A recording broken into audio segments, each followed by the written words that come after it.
Neonatal jaundice incidence, it is seen up to 60% newborns, that is more than half newborns.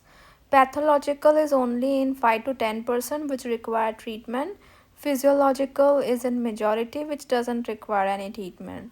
Bilirubin metabolism, breakdown of RBCs, it generates heme which becomes biliverdin which becomes unconjugated bilirubin which is water insoluble. So it undergoes uridine diphosphate glucuronil transferase. That enzyme, it converts UDP-GT. It converts it into conjugated bilirubin in liver, which is water soluble, which goes through the bile duct into the intestine. And from the intestine, it goes back to the liver through enterohepatic circulation.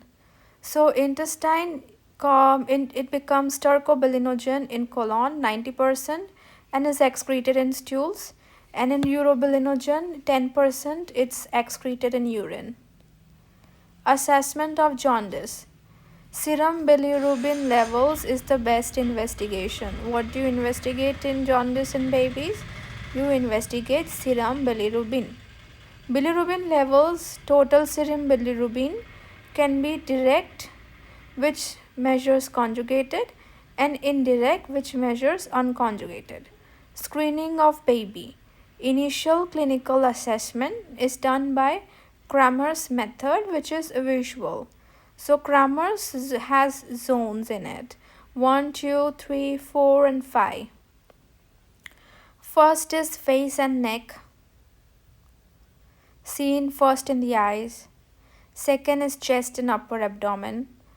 Third is legs, lower abdomen and thighs.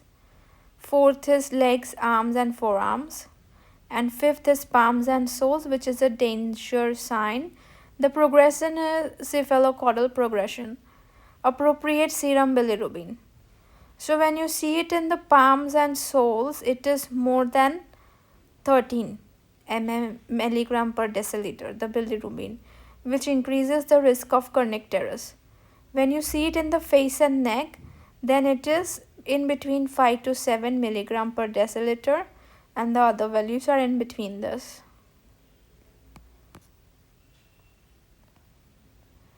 Transcutaneous bilirubinometry, TCB. Tips is placed on the skin, most common sternum. Appropriate TSP, that is transcutaneous bilirubinometer, is visualized. That value is better than visual assessment. It is unreliable in high bilirubin levels, that is more than 15 when you have their soles yellow, and in preterm babies also it is unreliable. Transcutaneous bilirubinometer. Types of jaundice. You have physiological jaundice and you have pathological jaundice. Physiological jaundice is more common than pathological. Bilirubin type. So in physiological jaundice, the bilirubin is always conjugated and the TSB values are mildly elevated. It occurs usually within 24 to 72 hours of age and stays for 1 to 2 weeks, and levels are peak by 3rd and 5th day. Palms and soles are not affected in physiological jaundice. Treatment is not required, just wait and watch. While pathological jaundice is less common, 5 to 10%. Bilirubin can be conjugated or unconjugated. Values in TSP are high, more than 15 milligram per deciliter. Rate of increase is more than 5 milligram per deciliter.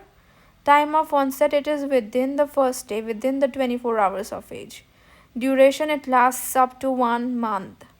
Any one of the sign is available, then it is a pathological jaundice. Palms and soles are affected in jaundice, pathological jaundice, and treatment is required in pathological jaundice. Very distinct feature of physiological jaundice is that peak levels of bilirubin are received on the 3rd or 5th day. This characteristic is absent in pathological jaundice, but you will see rising of bilirubin by 5 milligram per deciliter. Note: You will see clay, pale colored stools. Indication is that it indicates that there is an obstruction. Increased conjugated bilirubin in pathological jaundice value is more than 1 milligram per deciliter or 20% of TSB. So conjugated bilirubin will be more than 1% or 20% of TSB in conjugated in pathological jaundice. What happens is that it's absorbed in blood, converted to urobilinogen, dark yellow urine, yellow staining of diapers, and it cannot pass into colon. Absent stercobilinogen, pale yellow colored stools. Causes of jaundice. Pathological jaundice. Increased due to increased unconjugated bilirubin. It is because of hemolytic disorders like increased breakdown of RBCs like hereditary spherocytosis, G6PD deficiency, group blood group incompatibility, maternal antibodies, ABO RH incompatibility, decrease of the enzyme UDGPT enzyme activity, which can be in sepsis and hypothyroidism, inherited defect of UDPGT enzyme, which is in Crigler-Najjar syndrome. There are two types of Crigler-Najjar syndrome, type 1 and type 2. Type 1 is severe where there is complete absence. Type 2 is partial absence of the enzyme. Extravasation of blood like in cephalhematoma. Increased conjugated bilirubin. It could be due to biliary atresia, obstruction of bile flow to the intestine. Breastfeeding jaundice, also known as suboptimal intake hyperbilirubinemia. Pathogenesis. Decreased because of decreased milk intake, there is an increased enterohepatic circulation and bilirubin re-enters liver, which causes increase in bilirubin levels. Onset is 5 to 7 days of age, up to 1 week.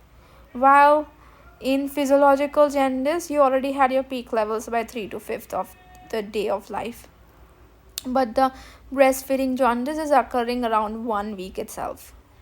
Clinical feature: excessive weight loss, more than 10% of body weight. Management: increased breastfeeding frequency and duration.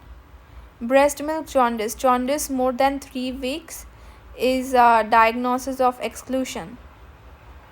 So jaundice more than 3 weeks, diagnosis of exclusion is your breast milk jaundice. Pathogenesis: beta glucuronidase in milk, that's an enzyme that causes decreased conjugation of bilirubin and increased unconjugated bilirubin levels. Management is to continue breastfeeding. It is transient and self-resolving. Beta glucuronidase in the milk is causing your breast milk jaundice.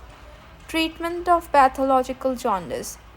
Let's see a normogram, which is used to decide the course of treatment. Normogram is age versus serum bilirubin. You have your highest curve, and above that is all abnormal. Treatment methods: phototherapy. You have blue-green LED, which has 460 to 490 nanometer wavelength lights, blue-green LED, and protection of the eye and gonads, testis.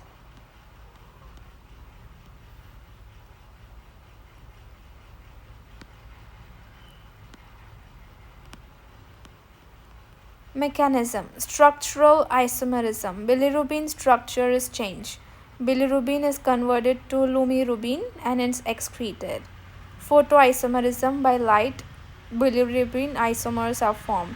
Photooxidation. Minimum irradiance is 30 microwatt per centimeter square per nanometer. Minimum distance from light source is 30 to 45 centimeters. Termination of phototherapy: at least 2 consequent values within the normal curves on normogram, then you terminate the phototherapy. Contraindication: conjugated bilirubin. Brown pigment formation can occur in bronze baby syndrome. So if there is conjugated bilirubin, then you cannot give phototherapy. It will form brown deposits causing Brown's baby syndrome. Double volume exchange transfusion, DVET, double volume exchange transfusion. Indication: very high bilirubin level, which is abnormal in normogram.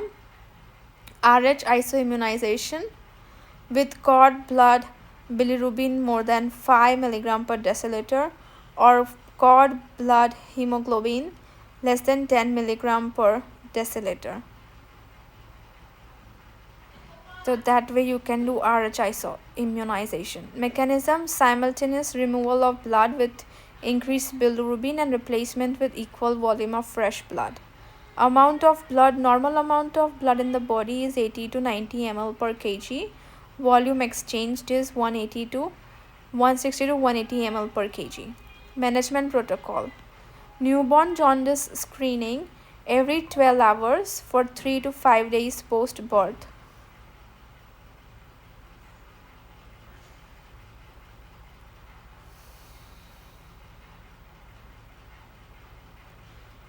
Serious jaundice present. Onset less than 24 hours. Yellow palms and soles. Signs of bilirubin encephalopathy, which will cause hypertonia, opisthotonus, and high-pitched cry. So you have to screen the newborn jaundice screening every 12 hours for 3 to 5 days after birth. If you see the serious jaundice present, yes, then start phototherapy immediately plus serum bilirubin testing. Plot normogram and decide further management. If there is no serious jaundice present, then assess if jaundice is pathological. If yes, then start with bilirubin testing and phototherapy. If no, then do observation and follow up. We will continue with neonatal hypothermia in next video.